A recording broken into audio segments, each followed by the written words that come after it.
You thought you could marry my son. The father-in-law's words cut through the air, chilly and stern. Our standards don't align with yours, he continued, disdain lacing his tone. Don't you dare dream of joining us. Anyway, you're not the right person for my son. Now, leave, he commanded, his voice unwavering.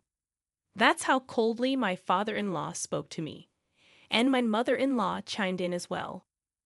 You wouldn't have approached Alex for money anyway, she added, her disapproval palpable. My name is Kate.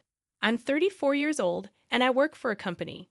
Since graduating from university, I've remained with the same company, dedicating myself to my work every day.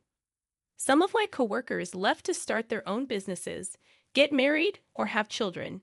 Despite this, I stayed, committed to my career. You might think I'm a lonely workaholic woman, but I'm not. I have a boyfriend named Alex. Alex was a business partner. Initially, I thought of him as a nice young man who took his work seriously. As we collaborated more, we began to develop feelings for each other. He confessed his feelings, and we started dating. It's been a few years since we started dating, and now we're even engaged. But if you ask me if I'm worried about marrying him, I have to admit there are some concerns. He's still young, even younger than me.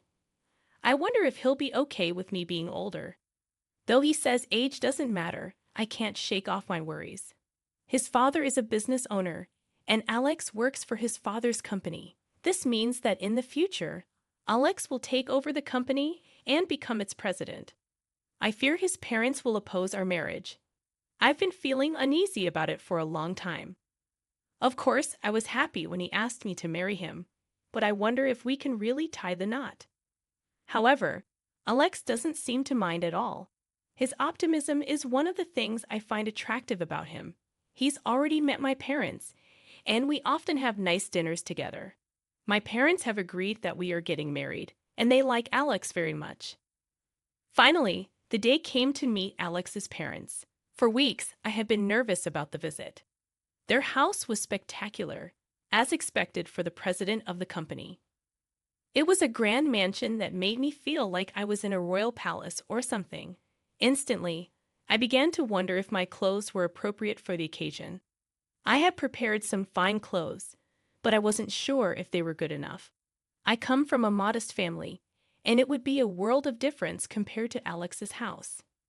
Alex often treats me to nice meals at fancy restaurants, and when we go on vacation, he always books expensive hotel rooms. He thinks such things are completely normal, but sometimes I feel like he lives in a different world from me. Even so, he never imposes his values on me, and he never brags about being wealthy. I don't judge people by their money. I fell in love with him because of his personality and inner beauty. Initially, I questioned why he was dating an older, attractive woman like me. But his sweet words reassured me that he genuinely appreciated me for who I am. In other words, because we love each other for who we are on the inside, Alex and I are getting married.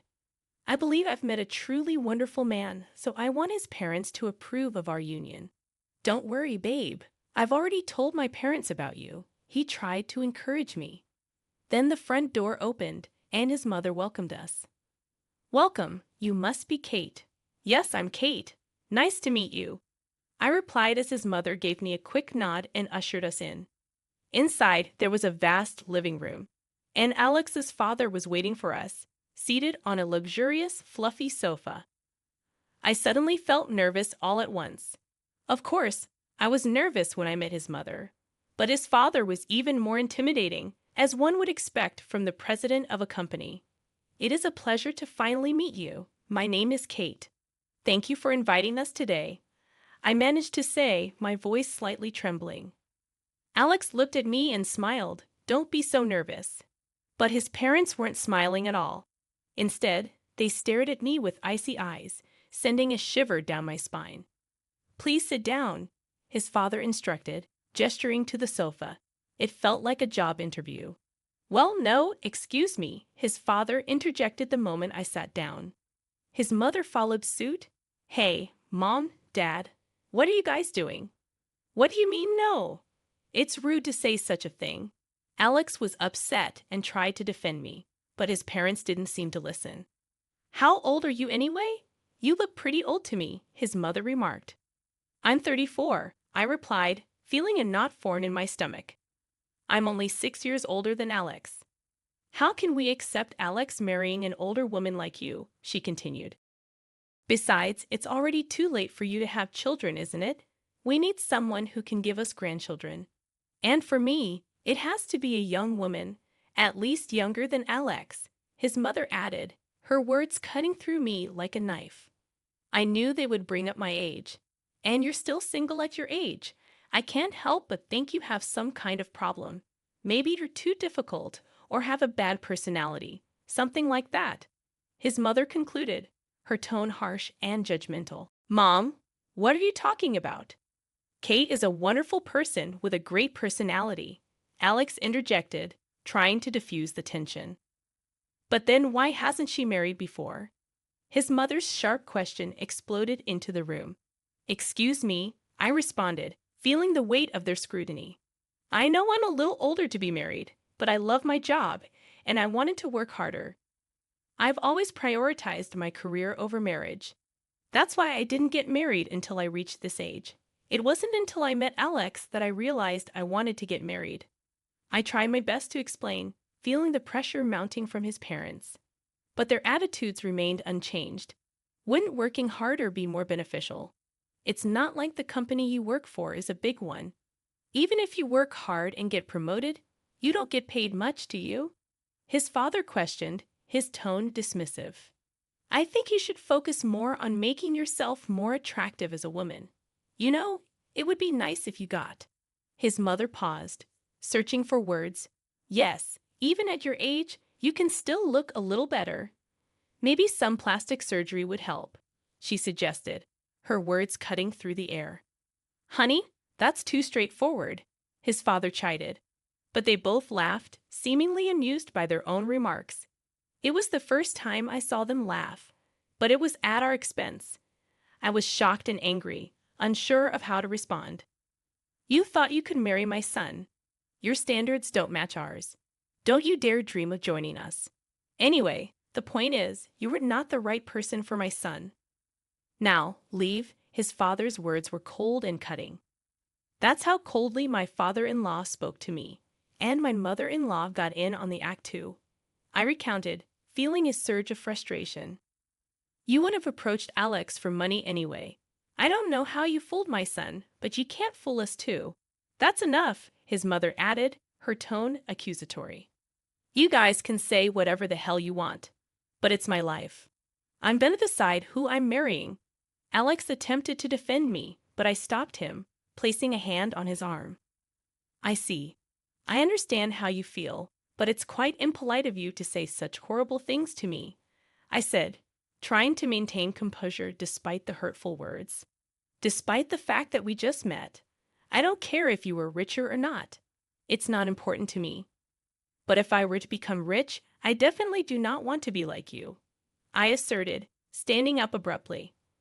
"We wouldn't have to have any more conversations," I added as I made my way to leave his parents' house.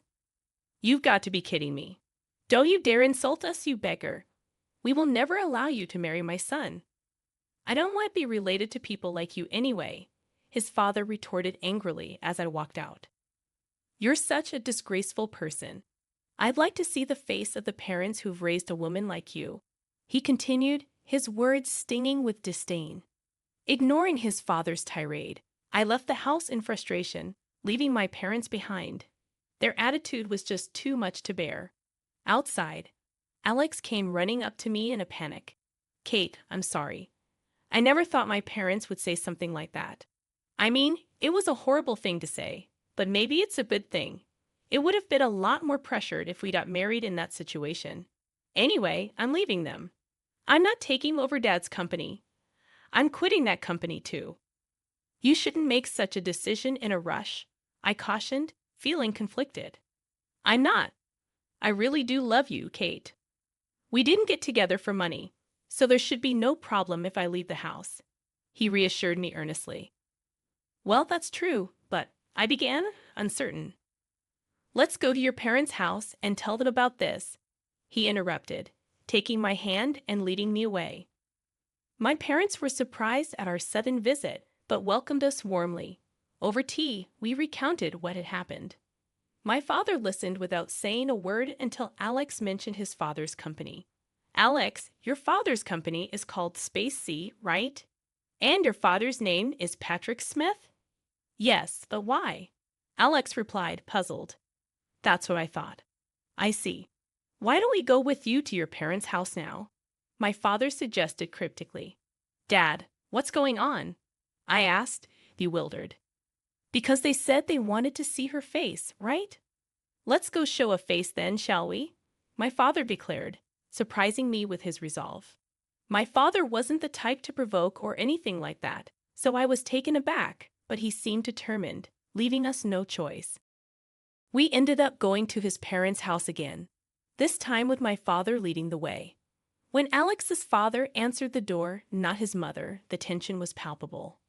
You again. I won't forgive you, no matter how many times you come back, Alex's father began, his tone icy.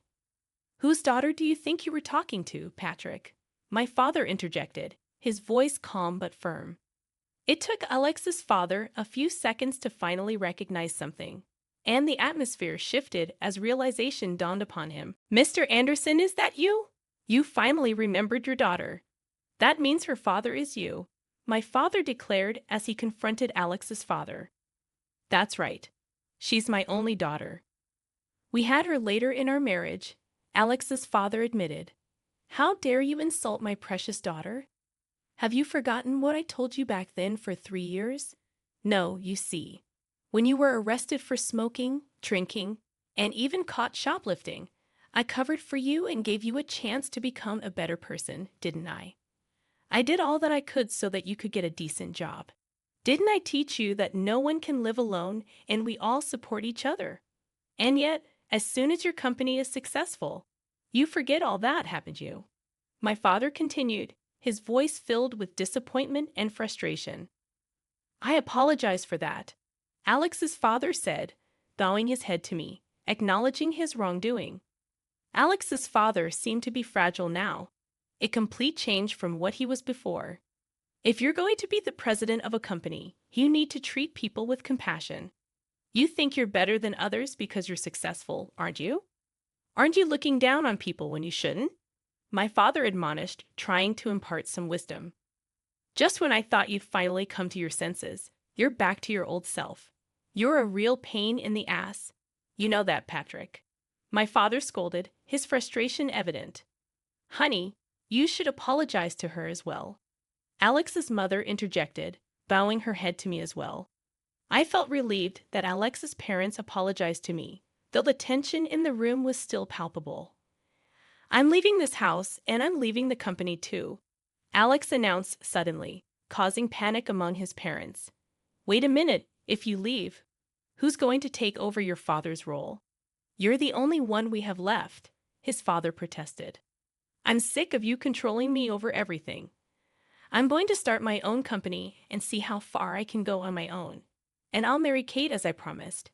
Thanks for everything, Alex declared, bowing his head to say goodbye to his parents. They froze up, turning pale, as we left them behind.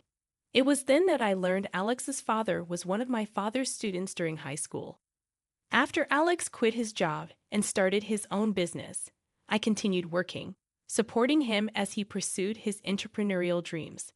Alex proved to be talented as a business owner, and his company began making profits at an early stage. Eventually, we got married and became husband and wife, living with joy every day, supporting each other through thick and thin.